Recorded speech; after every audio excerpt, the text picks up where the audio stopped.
The signing table is not the room where it happens. Cameras catch the handshake, the flags, the pens laid out in a neat row, waiting for men who will sign something they call peace. But 2 floors up, in a room with no seal on the door, a different meeting already ended. No press badge gets you in there. No elected title explains why he is present. He holds no office. His name is on no ballot. And yet the men who run nations wait for him to nod before they sign anything at all. They call him a negotiator, a closer, the man who finishes deals after everyone else has walked away from the table. He did it in the Middle East. He is doing it now with Russia.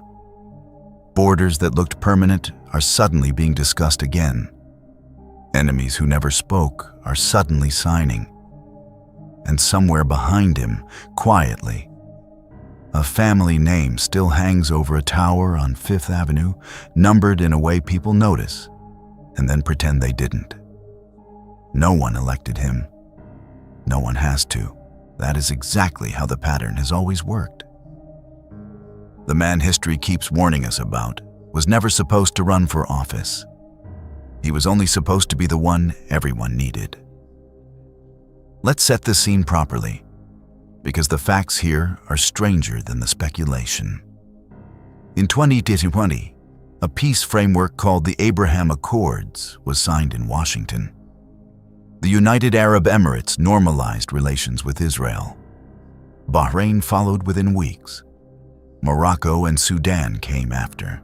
For decades, Arab states had treated recognition of Israel as something to be earned only after a Palestinian state existed.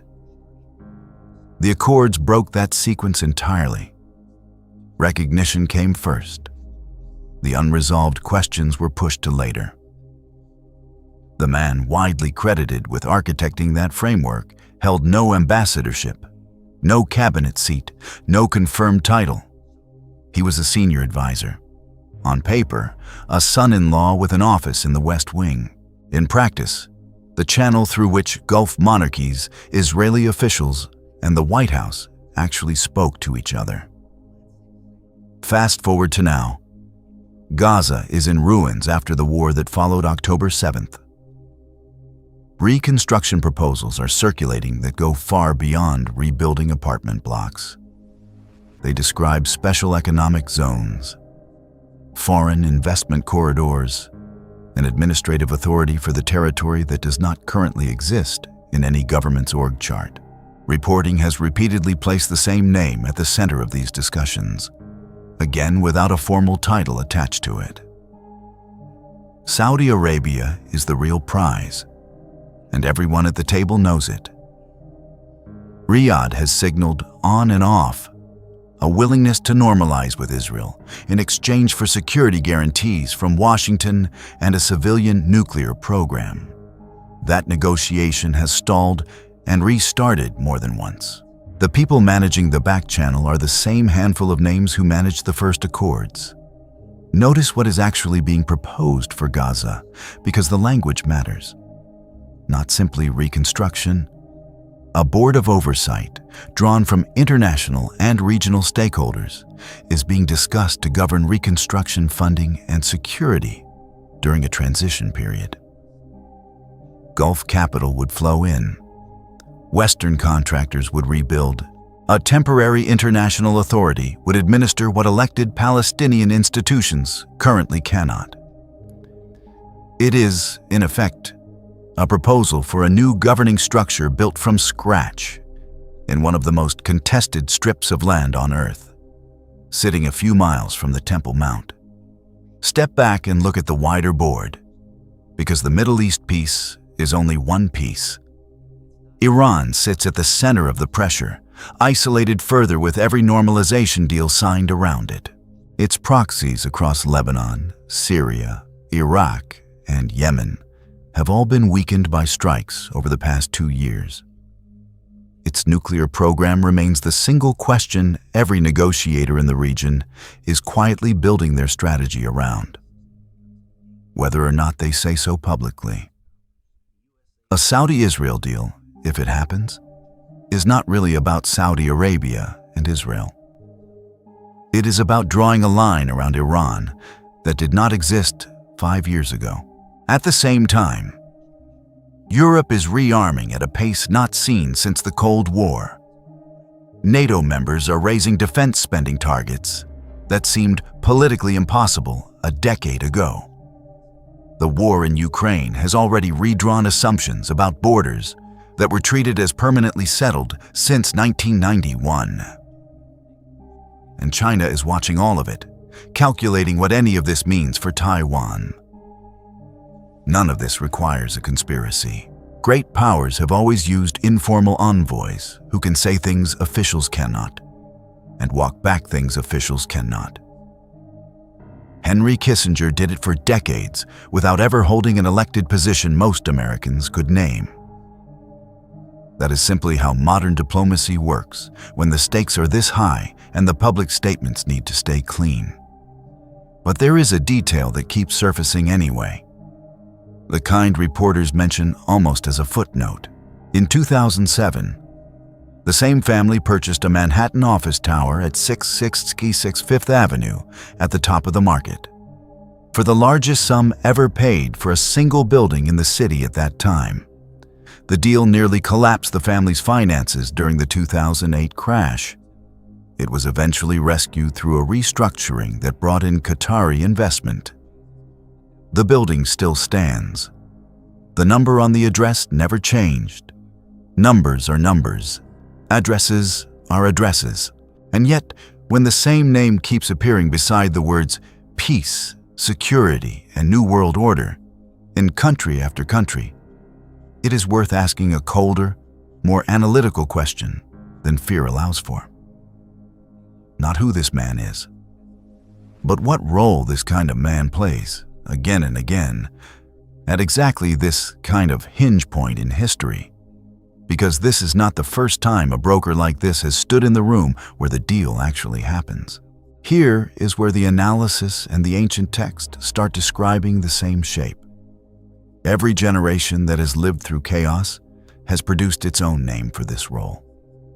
Early Christians living under Roman persecution looked at Nero, a man who lit his own capital on fire and blamed a minority for it, and recognized something beyond ordinary cruelty. During the Reformation, reformers looked at the fusion of political and religious authority sitting in Rome and saw the same shape wearing different clothes.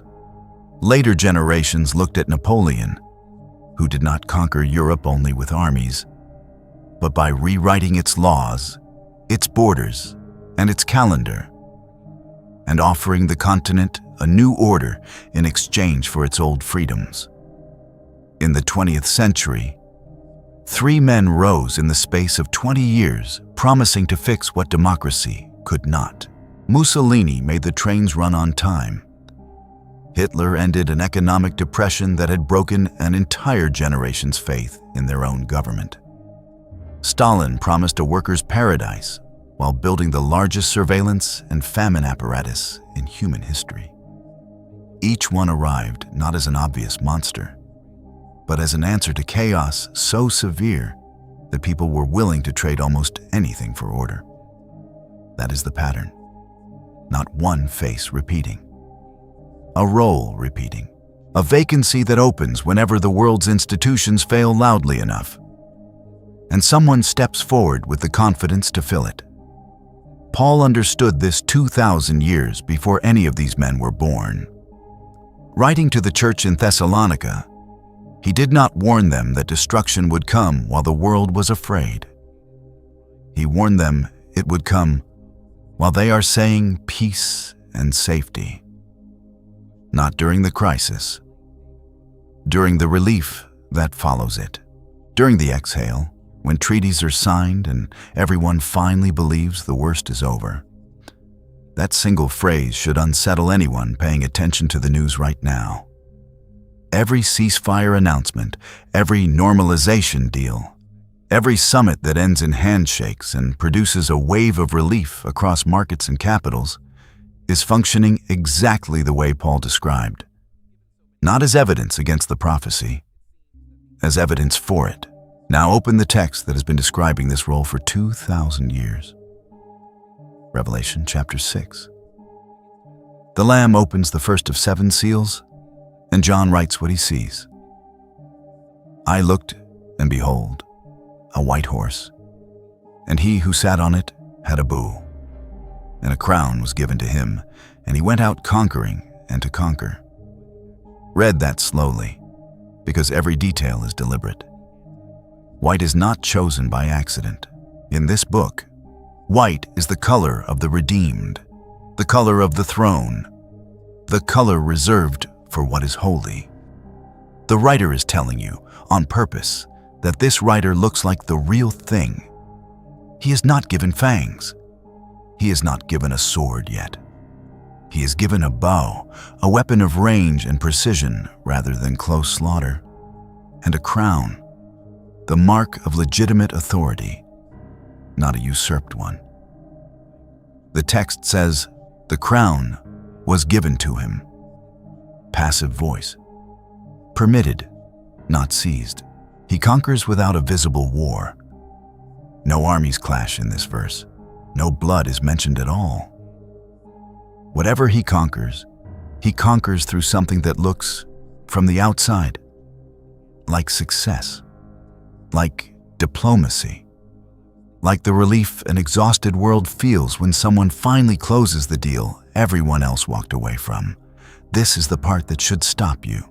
Scripture does not introduce the defining figure of the end times as a villain the world recognizes and resists. It introduces him as a peacemaker the world welcomes.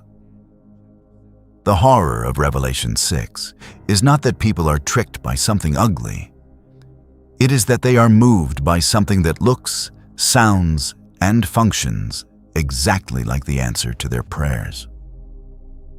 That is why the broker matters more than the name. Not because any single man alive today is being accused of anything, but because the role Revelation describes has a resume, and that resume keeps being auditioned for in every generation by the men best positioned to close the deal no one else could close. History has never needed to identify the final writer correctly in advance to recognize the shape he takes.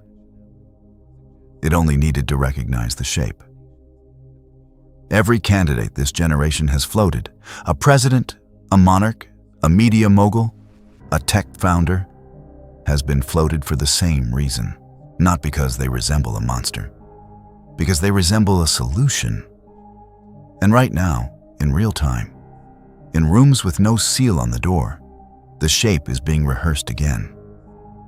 Not necessarily by the man who closes today's deal, but by the system his success is quietly normalizing, one signature at a time. The white horse never rides alone. John tells us 3 more follow it in order. And if the first seal describes the deal, the next 3 describe what the deal was actually buying time against. The second seal opens, and out comes a horse the color of fire. Power was given to him who sat on it to take peace from the earth, and that people should kill one another. Notice the wording again. Peace is not simply absent here. It is taken. Something that existed is actively removed. That is not the description of a war beginning in a vacuum. It is the description of a peace collapsing. The exact peace the first writer had just finished negotiating. Look at the board today, and the sequence is not hard to find. Ukraine has been at war for years longer than anyone in Europe expected. Israel fought its most intense conflict in decades after October 7th, and the region has not settled since. Iran's proxies have been struck repeatedly, and Iran itself has traded direct fire with Israel for the first time in the country's history. NATO members are increasing defense budgets at a pace unseen since the Cold War. None of these are separate stories.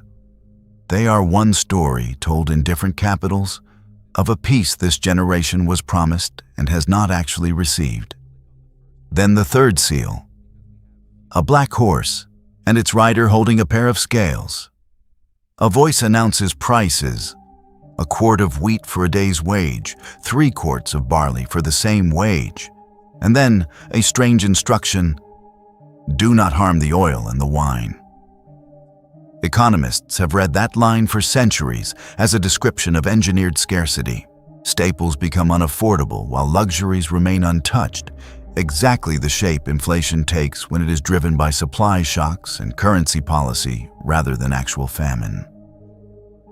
A person works a full day and can barely feed himself. The comfortable classes barely notice. We are already living inside a preview of that scale. Supply chains broke during the pandemic and have never fully returned to their old shape. Central banks across the developed world are actively researching and piloting digital currencies, systems where every transaction can, in principle, be tracked, throttled, or switched off entirely by the institution that issues the money. Digital identity systems are being proposed as the gateway to banking, healthcare, and travel in country after country. None of this is described anywhere as sinister. It is described as convenience, as efficiency, as fraud prevention. Revelation 13 describes a future where no one can buy or sell without a mark. For most of church history, that verse sounded like science fiction. It no longer requires imagination. It requires only the normal completion of infrastructure that already exists, under the management of institutions people already trust, activated at a moment of crisis severe enough that the public asks for it rather than resists it. And here is the piece almost no one connects to the Gaza reconstruction talks happening right now. A transitional international authority administering funding, security, and governance for contested territory is not a new idea born out of this war. It is a rehearsal, a live test of exactly the kind of transnational administrative structure that would need to exist for any global system of control to function at scale, run by men with no elected title and no ballot box to answer to. Precisely because elected officials cannot move fast enough or cleanly enough to build it themselves. Then the fourth seal. A pale horse, pale in the old language meaning the color of a corpse, and its rider's name given plainly: Death. Hades follows behind him. Power is given to them over 1/4 of the earth. To kill by sword, by famine, by plague, and by the beasts of the earth. War, scarcity, disease, collapse. Named in a single sentence as one connected outcome, rather than 4 unrelated tragedies. There's one more piece on the board, and it sits closer to the center than most people realize. Every serious normalization deal in the region, every reshuffling of Gaza's future, every quiet conversation about who administers what happens next in Jerusalem's immediate vicinity, drifts eventually toward the same unresolved question underneath all of them: the status of the Temple Mount. Scripture places a rebuilt temple and a covenant made to secure it at the very center of the final crisis. Nobody currently at the table is proposing that openly, but every arrangement being drafted for the region is, brick by brick, clearing the administrative and political ground on which that future conversation would eventually have to stand. This is the convergence, not 4 disconnected disasters. One sequence. False peace negotiated by men without titles. Peace collapsing into war those men could not fully control. Scarcity engineered into systems those men helped design, and death following behind all of it. Exactly the way it always has when a fallen world tries to save itself without its maker. So let's be honest about what this is and what it isn't. This is not an accusation against a man in a room in Washington. He may simply be what he appears to be: a skilled broker, doing what skilled brokers have always done, at a moment when the world happens to need one badly. History has produced 100 men like him and will produce 100 more before the story's finished. None of them needed to be the final writer for the pattern to be real. They only needed to keep proving the role still works. That is the part worth sitting with. Not a name, a shape. A world so exhausted by war, so hungry for order, so relieved by the sound of a signature, that it will hand its trust to whoever closes the deal, and ask fewer questions than it should about who gave him the authority to sit in that room in the first place. Revelation does not end with the horseman. It ends with a rider on a different white horse entirely, one whose robe is already dipped in blood before the battle starts, because the victory was never in question.